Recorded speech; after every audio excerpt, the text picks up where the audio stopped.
Como ajudar alguém a morrer. A graça da morte, seu desastrado encanto, é por causa da vida. Adélia Prado. Alguém está morrendo diante de seus olhos. Você pode se sentir à margem da cena e isso é muito inquietante. O que é que eu vou fazer agora? Esta pessoa está morrendo e o que eu tenho que fazer por ela? O que posso fazer por ela? O que devo fazer por ela? O que quero fazer por ela? Enquanto você se faz esse tanto de perguntas, o tempo passa e a vida passa e a pessoa sobre os seus olhos também passa. Agora eu vejo o rio que está passando. Atravesso, molho os pés. Sinto a água fria ou quente. Vejo ou não o fundo do rio, mas posso sentir a areia sob meus pés quando decido entrar e dou meus primeiros passos. O que é que eu faço aqui na beira do rio? E aí, ao buscar entender o que eu estava fazendo na beira do rio, vejo-me na beira de um leito de vida que se esvai como um rio em busca do mar. Contemplo. E a única coisa de que tenho certeza é: não há como responder por que as pessoas morrem. Muitos discordarão dessa última frase, pois cada um tem suas teorias e suas certezas. Mas até hoje, nenhuma teoria ou certeza individual, artística, espiritual ou científica conseguiu responder o que é a vida, quanto mais responder por que a vida acaba. Então, não perco tempo fazendo essa pergunta, porque pertence à mesma categoria de por que o fogo queima, por que a água molha e qual o sentido disso. Enquanto desperdiçamos tempo aceitando ilusões sobre o que é a vida, não conseguiremos chegar à essência dela. Falta a verdade sobre nascer e viver, e passamos a vida sob a falta do verdadeiro sobre o que é morrer. Todas as pessoas morrem, mas nem todas um dia poderão saber por que viveram. Não sei por que crianças morrem, não há explicação para isso, mas elas morrem. Também não sei por que jovens morrem, mas eles morrem. Os velhos morrem, e apesar de ser mais ou menos óbvio que quando ficamos idosos podemos morrer, nem sempre é simples aceitar esse destino lógico. Não é raro depararmos com pessoas que não aceitam que seus amados, mesmo os bem velhinhos, morram. Mas sejam idosos ou jovens, ricos ou pobres, pretos ou brancos, homens ou mulheres, sejam advogados ferozes, voluntários ou políticos corruptos, a morte um dia vai bater à porta. Poderá vir acompanhada de uma doença e de sofrimento, estejamos prontos ou não. Então, pressupor que precisamos nos preparar para a morte não ajuda a evitar esse encontro, mas ajuda a evitar o temor desse encontro e a transformá-lo em respeito. Durante esse processo complexo de cuidar de um ser humano em todas as suas dimensões, fico sem saber por que as pessoas morrem e não vou saber nunca. Mas sei que existe um bom motivo para eu estar ali, na beira do leito, na beira do rio. Se estou diante de uma pessoa que está morrendo, sei que tenho muitas coisas importantes para fazer naquele momento sagrado da vida. E qual é o meu papel nesse encontro? Estou ali porque tenho que estar. No meu trabalho, a minha busca é responder à única pergunta: o que posso fazer para aquela situação ser menos dolorosa, o menos difícil possível? O que tenho que aprender para estar lá, ao lado daquela pessoa, e fazer com que aquilo seja vivido de uma forma bem menos sofrida do que se eu não estivesse presente? Enquanto as pessoas não olharem para a morte como a honestidade de perguntar a ela o que é de mais importante sobre a vida, ninguém terá a chance de saber a resposta. O problema é que caminhamos ao lado de pessoas que pensam que são eternas. Por causa dessa ilusão, levam a vida de modo irresponsável, sem compromisso com o bom, o belo e o verdadeiro, distanciadas da própria essência. Pessoas que não gostam de falar ou pensar sobre a morte são como crianças brincando de esconde-esconde numa sala sem móveis. Elas tapam os olhos com as mãos e acham que ninguém as vê. Pensam de um jeito ingênuo: se eu não olho para a morte, ela não me vê. Se eu não penso na morte, ela não existe. E é essa ingenuidade que as pessoas praticam o tempo todo com a própria vida. Pensam que se não olharem para o lixo de relação afetiva, o lixo de trabalho, o lixo de vida que preservam a qualquer preço, será como se o lixo não existisse. Mas o lixo se faz presente, cheira mal, traz desconforto, traz doenças. Elas podem pensar que se não olharem para o Deus morto que cultivam em seus dogmas, esse Deus ficará bem comportado para sempre. Não querem saber da verdade de um Deus morto que não se abre para o milagre do encontro sagrado. Essa gente vive meio morta para as relações de amizade, para o encontro com seus pares. É gente morta dentro da família e morta também na relação que tem com o sagrado em sua vida. Viver como mortos faz com que essa gente toda não consiga viver de verdade. Existem, mas não vivem. Há muitos ao nosso redor. Eu os chamo de zumbis existenciais. Nas redes sociais, ao insistir em compartilhar violência e preconceito, ao persistir na vaidade de se manter infeliz por dentro e bobamente feliz por fora, as pessoas cultivam cada vez mais a própria morte sem se dar conta disso. Todos como crianças adoecidas, estranhamente crescidas, nuas, com as mãos tapando os olhos, acreditando-se invisíveis, sem perceber que estão expondo suas piores expressões à luz de toda a sociedade. Estão ausentes da própria existência e isso talvez seja a maior causa de arrependimento experimentado no fim da vida. Faltar na própria vida é uma dessas ausências impossíveis de explicar. A conexão consigo mesmo, com o outro, com a natureza, com o mundo à sua volta e com o que cada um de nós considera sagrado exige, antes de tudo, um estado de presença.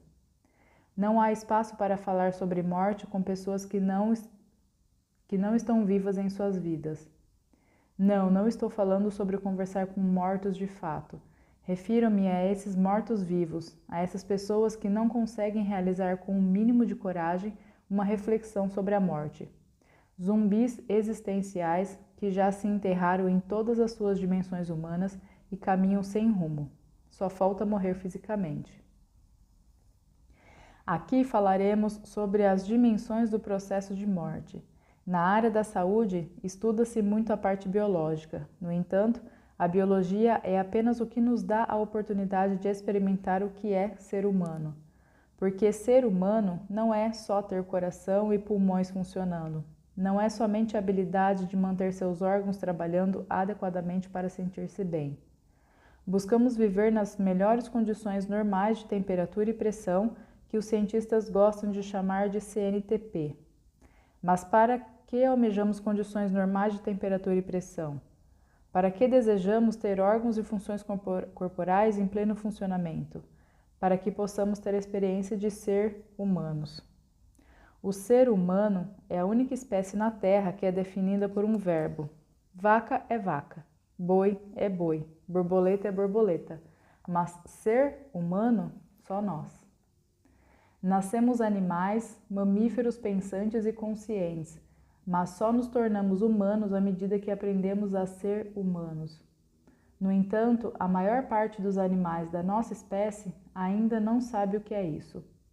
Quando refleti sobre o assunto, entendi finalmente o significado da expressão humanização.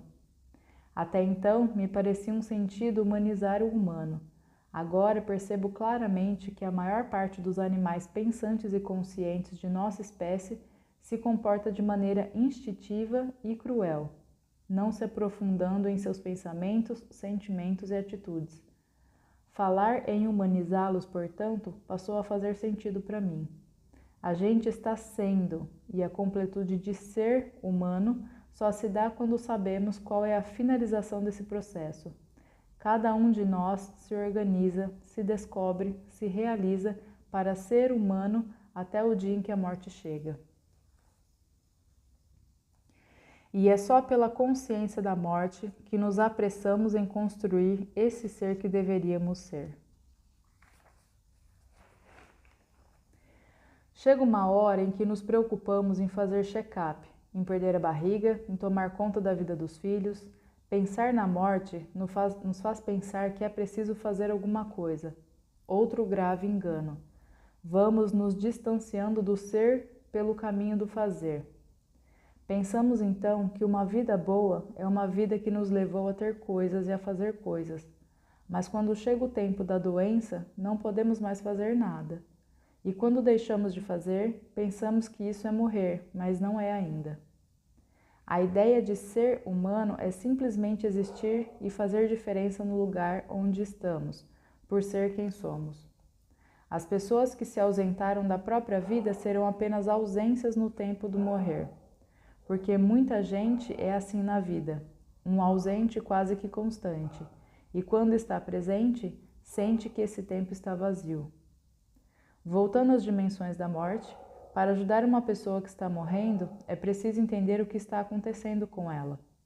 A dimensão biológica é uma condição necessária apenas para as outras dimensões, apenas para que as outras dimensões se expressem. Somos todos seres complexos, homens e mulheres, crianças ou idosos, de qualquer cor, raça, credo ou profecia. Somos seres que contemplam a possibilidade de valorizar nossa dimensão física, porque estamos aqui, nesse tempo e nesse espaço. Temos também uma dimensão emocional, a mais universal que existe. Universal no sentido de tamanho, de complexidade, não na acepção de que é igual para todos. Há ainda a dimensão familiar e a dimensão social. Todos os artigos e textos que falam das dimensões do sofrimento enumeram 4: física, emocional, social e espiritual. Como já trabalho nessa área há bastante tempo, acabei me permitindo separar a dimensão social da dimensão familiar. A dinâmica familiar tem uma complexidade que independe da sociedade em que se vive. Cada família tem o próprio microcosmo, cujo funcionamento pode ser bom ou ruim. Os políticos, por mais arrogantes que sejam, podem dizer ou escrever o que precisarem sobre o conceito de família, mas a única coisa real que pode definir esse grupo é o laço de amor que une seus membros. Nem mesmo laços de sangue são tão fortes quanto o afeto integral que une uma família. Pode haver famílias consideradas moral ou eticamente ruins, que, no entanto, são funcionais. Cada um cumpre uma função na dinâmica familiar. Sempre tem aquele que é o bode expiatório, aquele que é chato, aquele que é falso, aquele que cuida de todo mundo, aquele que pode ser considerado provedor, financeiro ou existencial. Cada um ocupa um espaço dentro da família, espaço este valioso e essencial para o bom funcionamento dela. Todos se equilibram e buscam uma harmonia dentro desse desenho de mobile. É por isso que, para mim, a dimensão familiar é totalmente diferente da dimensão social. E então temos a dimensão espiritual, que pretendo destacar, pois o sofrimento espiritual pode ser um dos mais intensos nos tempos finais da vida humana. A compreensão do que é o processo de morrer facilita muito a vida de quem está cuidando. Quando sabemos o que está acontecendo, temos condição de conduzir aquele processo de maneira natural e de perceber a morte também de maneira natural.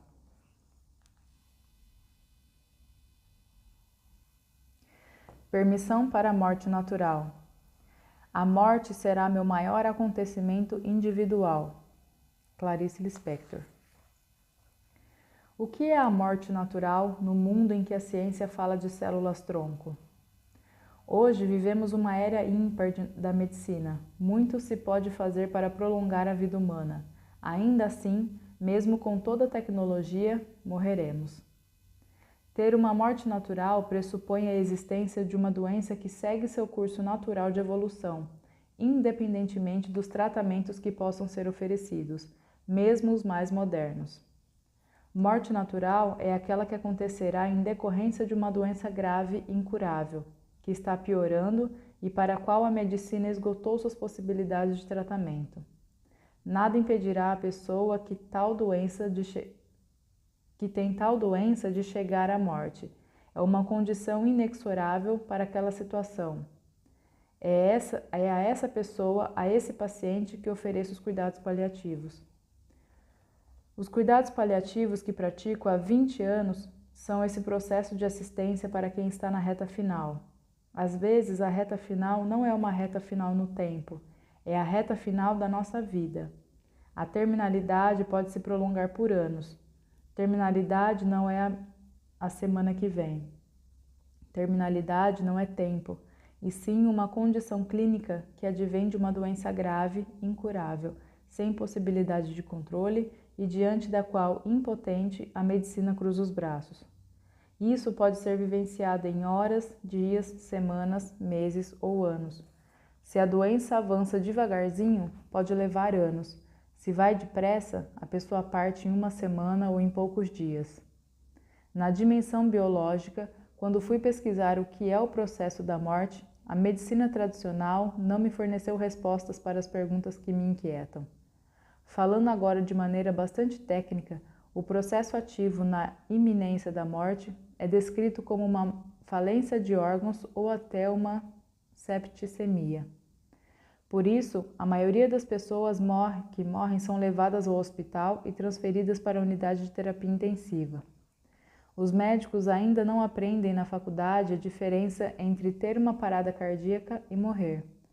Na verdade, morrer é um processo que jamais poderá ser interrompido, mesmo que façam tudo o que a medicina oferece. Se o processo ativo da morte se inicia, nada conseguirá impedir o seu curso natural. Mas o que é o processo ativo da morte? Encontrei respostas somente na medicina oriental. Busquei informações em vários livros dessa tradição e, somando esse conhecimento à minha atenta observação das centenas de pessoas que acompanhei, hoje me sinto mais serena para orientar a família e todos os seus envolvidos no momento em que o ser humano está morrendo. Então, o que acontece quando a gente morre? O processo ativo de morrer e a dissolução dos 4 elementos. Cintilante é a água em uma bacia, escura é a água no oceano. A pequena verdade tem palavras que são claras, a grande verdade tem grande silêncio. Os orientais nos falam dos 4 elementos da natureza: terra, água, fogo e ar. Como parte da natureza, também somos feitos deles. Quando morrermos, ocorrerá a dissolução dos elementos que compõem o nosso corpo. Se pensamos na dissolução da terra, é mais ou menos óbvio que se trata da questão física concreta na pele. Ao longo do processo de doença, ela ocorrerá mais ou menos rapidamente, a depender da gravidade da doença. O corpo começará a se desintegrar, depois virá a dissolução da água. Biologicamente falando, a pessoa tende a ficar mais desidratada e faz menos xixi. Diminui a produção de fluidos corporais, de secreções e enzimos do tubo digestório e dos brônquios. As mucosas ficam mais secas. A medicina sabe hoje que é muito mais confortável para as pessoas morrerem levemente desidratadas. Normalmente, se o paciente for levado para uma UTI nessa etapa de degradação física, poderá alcançar um nível quase insuportável de desconforto. Isso ocorrerá porque a tendência dos médicos, ignorantes sobre o processo ativo da morte, é inundarem-no de líquidos e as consequências serão muito catarro e pele muito inchada e dolorida. Os rins pararão de funcionar porque esse é o momento de não produzir mais urina. Os rins respeitarão o processo de dissolução da água, mesmo que os médicos não o façam. Essa situação torna quase inviável uma morte natural. Imagine a luta de um corpo que morre contra toda essa saga de intervenções que só atrapalham, pois não podem impedir nada. Pacientes que experimentam a etapa da dissolução da água têm certo processo de comportamento muito característico. Tendem a ficar mais introspectivos.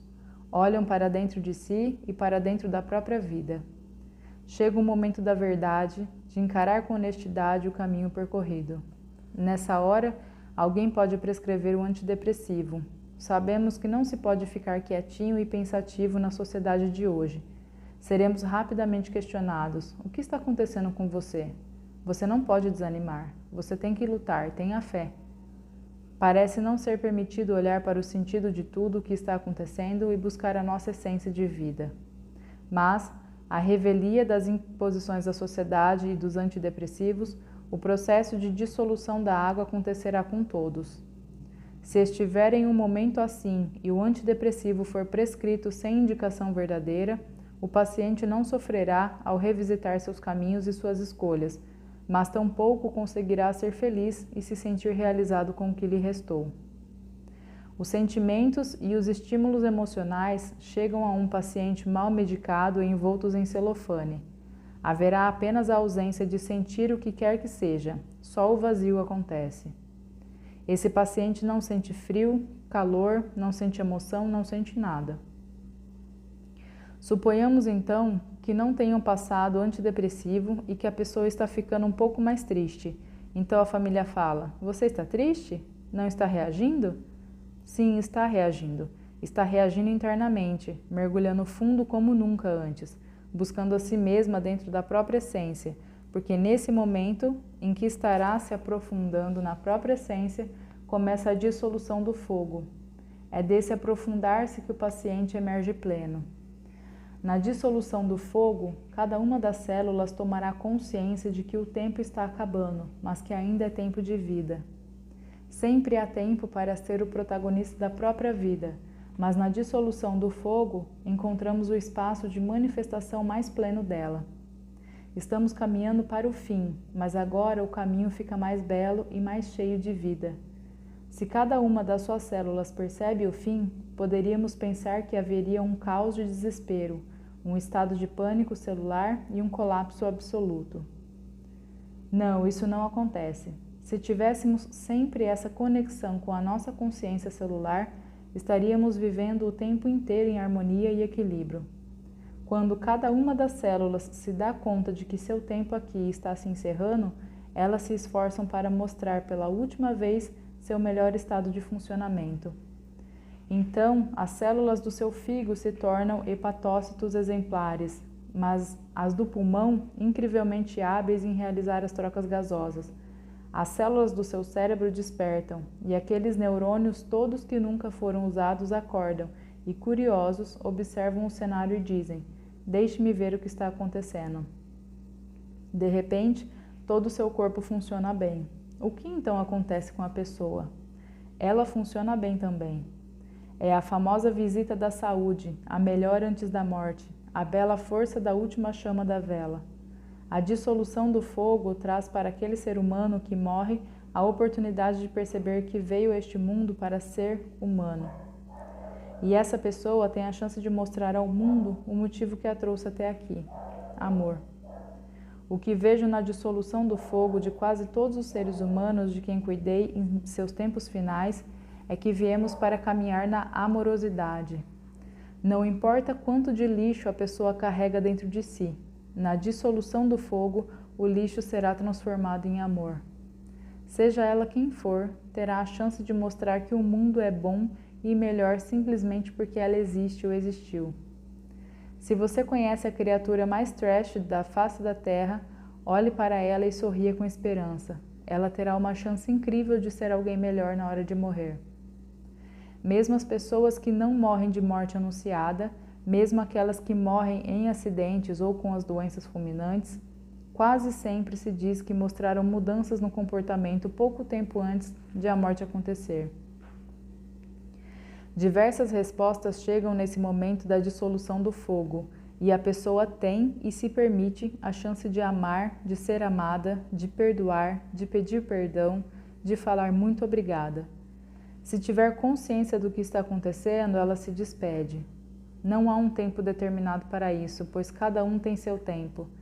Se como médica eu identifico isso e permito que o tempo vivenciado seja natural, assim como todo o processo, evito que o paciente receba intervenções desnecessárias. Esse processo de melhora complexa de experimentar a amorosidade com plenitude, expressando a pessoa que se é em sua essência, mostrando a que veio nesta vida, é o tempo mais consciente de processo ativo da morte. Terminando a dissolução do fogo, o encontro verdadeiro com a sua essência, a pessoa descobrirá o sagrado que mora no mais profundo espaço dentro dela. Neste espaço, mais profundo e sagrado, está o sopro vital. O sopro vital corresponde ao elemento ar, que nos foi emprestado por Deus ou pelo universo, para que realizássemos nossa missão na Terra. E assim que essa missão estiver concluída, deveremos devolvê-lo a quem nos emprestou. Começa então a dissolução do ar. Essa é a fase da agonia, processo que a maioria das pessoas vai chamar de morrer, porque a percepção real da morte iminente acontece somente na dissolução do ar. Até lá, o corpo está doente, Vamos atrás da medicina, vamos atrás dos tratamentos, fazer quimioterapia, fazer cirurgia, tomar remédio experimental, vender a alma, tomar passe, fazer tudo.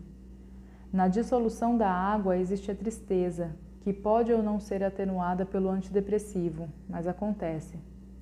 Então passamos pela fase da melhora, um tempo no qual a experiência de estar vivo parece plena, e entramos na fase de agonia.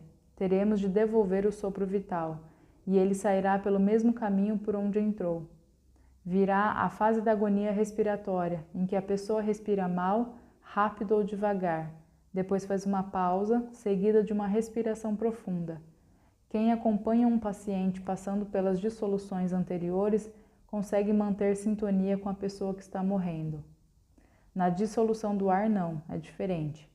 Quando queremos entrar em sintonia com alguém, começamos a seguir de maneira inconsciente a respiração dela. Se essa pessoa está ansiosa, somos capazes de entrar em sintonia com ela e acalmá-la, ou ela pode nos contaminar com a sua ansiedade. Só que na hora da morte, é impossível acompanhar a respiração da pessoa, absolutamente impossível. Não há como entrar em sintonia se não estivermos morrendo também. Somos capazes de entrar em sintonia com as emoções do outro e até de modificá-las, mas no processo de morte, essa mágica deixa de ser possível. Ele se iniciou e vai terminar, seja na UTI, na enfermaria ou em casa. A morte não escolhe lugar. Acompanhar alguém nesse momento é a experiência mais íntima que podemos experimentar junto a outro ser humano. Nada pode ser mais íntimo do que compartilhar com alguém o processo ativo de morrer. Nem sexo, nem beijo, nem confidências. Naquele momento, buscaremos o sentido de estar ao lado de quem está morrendo. Quem está morrendo buscará o sentido de estar ali. Virão questionamentos dos pesos, dos fardos, dos medos, das culpas, das verdades, das ilusões. Tudo ali exposto, verdadeiramente nu. A pessoa que morre está nua, liberta de todas as vestes físicas, emocionais, sociais, familiares e espirituais, e por estar nua, consegue nos ver da mesma forma. As pessoas que estão morrendo desenvolvem uma habilidade única de ver. Estar ao lado de alguém que está morrendo é desnudar-se também. Por isso a importância de trabalhos como o meu. Quanto tempo esse período vai durar? Ninguém sabe ainda. Esse não saber do tempo nos traz a possibilidade de vivenciar o momento presente. Ele nos traz a oportunidade de experimentar a plenitude.